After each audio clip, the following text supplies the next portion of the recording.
Hey, what's going on, everyone? Today, we're going to be talking about the brand new update for Wuchang, Fallen Feathers, Update 1.6, and there's a ton to unpack here. I want to go through everything in detail, not just giving you the surface level notes, but also how this actually matters if you're actively playing the game right now. So settle in, because this is going to be a full conversation-style breakdown, where I'll keep things casual, but extremely detailed, the kind of talk you'd have with a friend who knows the game and really cares about it. First off, the update itself weighs in at a pretty chunky download, around 5+ gigabytes on Steam, so that alone tells us this isn't just some minor patch with 1 or 2 tweaks. There's real content being added here and performance improvements that could actually change how smooth the game feels for a lot of players. I want to start by talking about the content that's included if you're someone who bought the Deluxe Edition, or maybe you picked up the Deluxe Upgrade Pack. This patch specifically drops the Deluxe Expansion Pack 1, which comes with 2 new costumes and 2 new weapons. Now, I know a lot of players always ask, are costumes really worth it, or are they just cosmetics that don't change anything? And here's the thing about Wuchang. Fallen Feathers, the presentation, the atmosphere, the way your character looks as you slash through these grotesque enemies, it matters. You might think it's purely aesthetic, but it does change how invested you feel in your run. The 2 new outfits are the Forged Iron costume and the Radiant costume. The Forged Iron look has this really heavy, battle-tested vibe to it, something you'd expect from a warrior that's been through endless fights.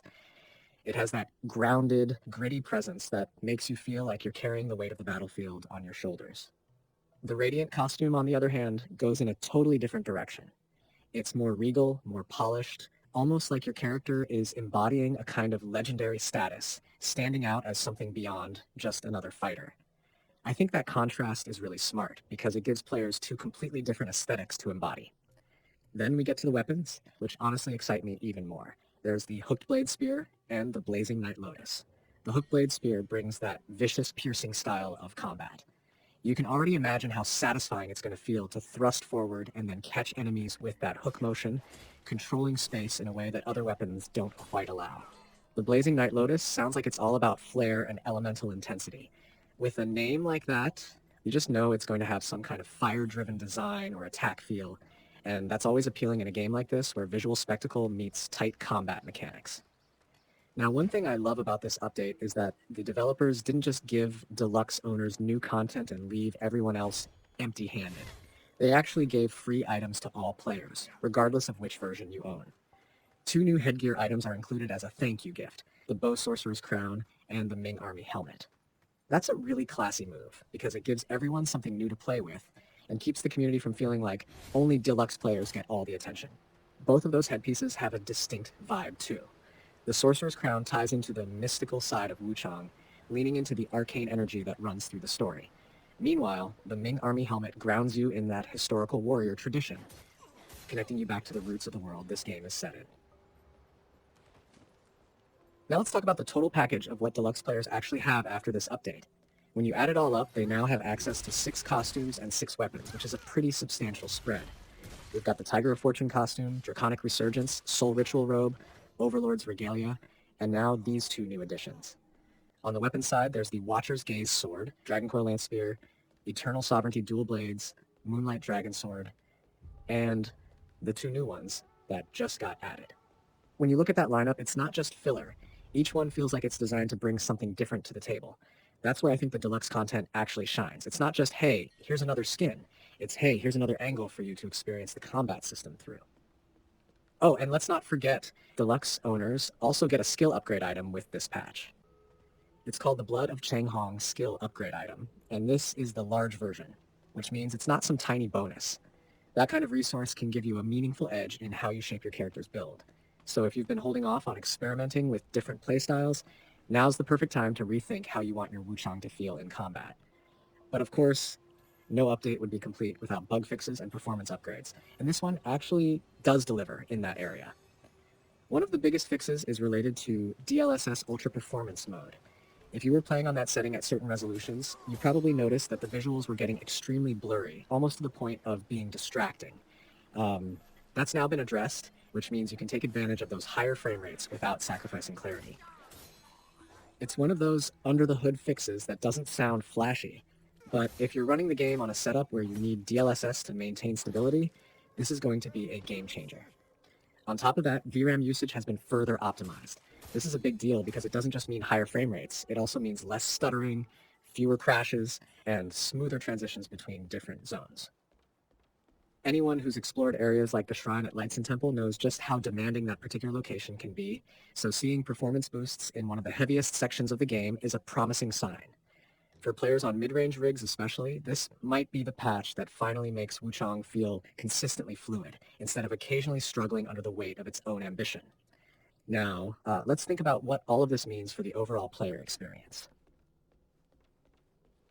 When you combine new gear with better optimization, you're not just stacking content on top of content, you're actually refreshing the whole feel of the game. For returning players who might have stepped away after launch or after finishing a run, this is one of those updates that could draw them back in. You log in, you see new outfits, new weapons, maybe you grab those free headgear items just for fun, and suddenly you're inspired to start another journey. Pair that with smoother performance, and the game feels like it's respecting your time more than before. One practical tip for anyone who owns the Deluxe Edition or the Upgrade Pack, after installing this patch, make sure you restart Steam and then boot the game again, because the way you claim your new items is through the donation box at the Reverend Temple. If you don't restart, sometimes the system doesn't register correctly, and you don't want to miss out on the new gear just because of a technical hiccup. It's a small step, but worth pointing out so nobody gets confused. The other thing worth considering is how these updates hint at the developer's long-term vision. The fact that they're bundling content drops with meaningful technical improvements shows that they're not just trying to sell deluxe packs, they're also committed to making the core experience better for everyone. And that's really important, because when you've got a game like Wuchang that mixes historical inspiration with supernatural combat, the immersion depends heavily on both presentation and performance. If either of those sides slip, the whole thing can feel less powerful.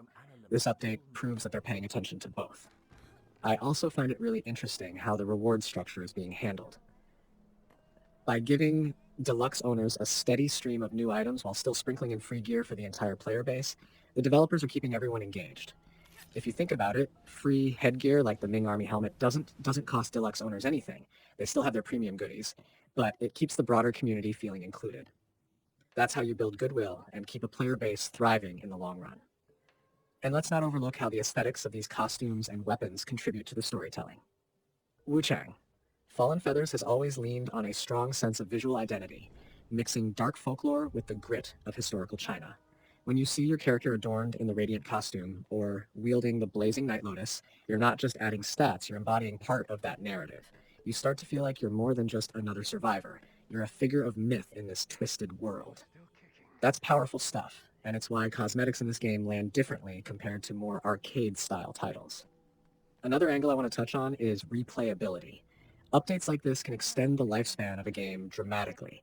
For players who've already beaten Wuchang once or twice, maybe tried a couple builds, the temptation return comes when new gear and tweaks make it feel fresh.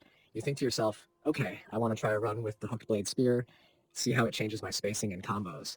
Or you put on the forged iron costume and suddenly you feel like a different kind of warrior. That's how these updates breathe new life into a title that could otherwise sit idle in your library.